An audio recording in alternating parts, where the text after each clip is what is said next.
ازيكم عاملين ايه؟ وحشتوني كتير كتير كتير قوي. النهارده بقى ام هاجر الصراحه اشتقت كده لطبق البتنجان المخلل الجميل اللي بيفتح النفس سواء على فطار او غدا او عشاء. فقلت اعمله كده وبحطه في علبه وعينه في التلاجة، بجد بيبقى حلو جدا جدا جدا. فجبت كيلو بتنجان طبعا زي ما انتم شايفين، وكيلو البتنجان عندنا يا جماعه ب20 جنيه. سوري ان انا بتكلم لان انا عندي شويه برد كده محترمين. واخداهم انا وهاجر بنتي، ربنا يشفينا ويعافينا.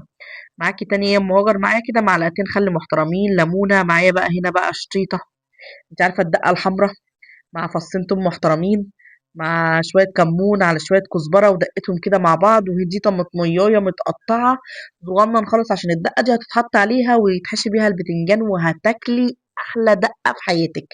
بجد والله. تعالي الاول نقلي البتنجان الجميل بتاعنا، نحط بقى الزيت الجميل بتاعنا. البتنجان عشان يستوي كويس وتضمني سواه، بتسخني الطاسه جدا وبتحطي الزيت، واول ما الزيت بقى يسخن خالص بتنزلي بالبتنجان، وبعديها على طول بتروحي موطيه عليه عشان تاخدي من يعني تاخدي سوا حلو بقى بتاع البتنجان كده اللي مستوي من جوه ومن بره، بيبقى بجد حاجه كده وهم. زي ما قلت لكم التتبيله بتاعته ايه: 3 4 فصوص ثوم محترمين، شويه كمون، شويه كزبره، دقه الحمراء، الشطه الحمراء دي لو انتوا عارفينها، يعني لو عندكم ما عندكوش يبقى قرن فلفل اخضر عادي جدا.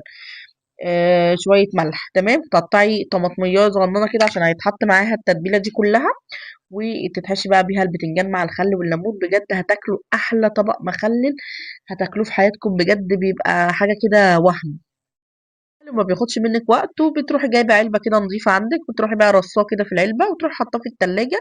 وقت بقى ما تيجي تفطروا مثلا او وقت غدا مثلا عايزين فيه حاجه تفتح النفس، او وقت حتى العشاء بتطلعي منه كذا بتنجانيه كده وتاكلوها، بتبقى بجد حلو جدا جدا. بس طبعا مش بيطول كتير في التلاجة، بس هو بيبقى حلو قوي، انتوا كده كده بتخلصوه بسرعه يعني.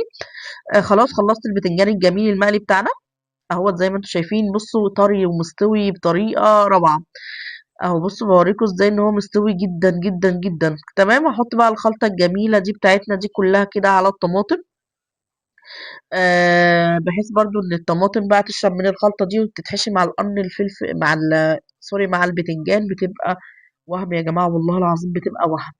معلقة الخل، و نعصر بقى الليمونة الجميلة بتاعتنا. اسهل وصفة هتعمليها واطعم وصفة هتعمليها، وزي ما بقولك بتفتح نفسك على اي اكل انت بتاكليه، سواء فطار سواء عشاء سواء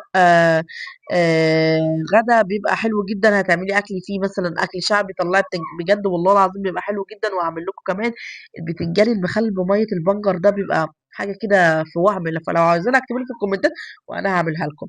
تمام. واقلب بقى كل الخلطة الجميلة دي كده مع بعض، وابدا بقى ان انا احشي البتنجان اللذيذ بتاعنا. والله العظيم انا بحشيه وانا بتفرج على الفيديو وجوعني، فانا اقوم اخد بتنجانيه جميله كده مع اكله كده حرشه. يا سلام بجد والله العظيم، هتاكلوا صوابعكم وراه زي ما بقول لكم. بصوا بالطريقه اللي انتوا شايفينها دي، هحشيه بقى كله. ونحشي بقى زي ما قلت لكم باذنجان بقى الطماطم دي لازمتها ايه يا ام وجر؟ بتدي نكهه حلوه جدا، خصوصًا للتتبيلة بتاعة البتنجان. في ناس ما بتحبش التتبيلة، بتشيل التتبيلة من البتنجان وتاكل البتنجانة بعد ما ياخد الطعم. بس صدقيني هتاكلي الطماطم بسبب يعني هتاكلي التتبيلة بسبب الطماطم، تبقى حلوة جدًا جدًا جدًا. زي ما انتم شايفين ده الطبق بتاعنا الجميل، قولوا لي رأيكم فيه ايه بقى. وروحوا جربوه بوصفة ام هاجر، بجد هتاكلوا صوابعكم وراه. وما تنسيش لو انت واصلة لحد هنا بقى للفيديو حطي لي لايك حلو منك وكومنت تشجعيني فيه.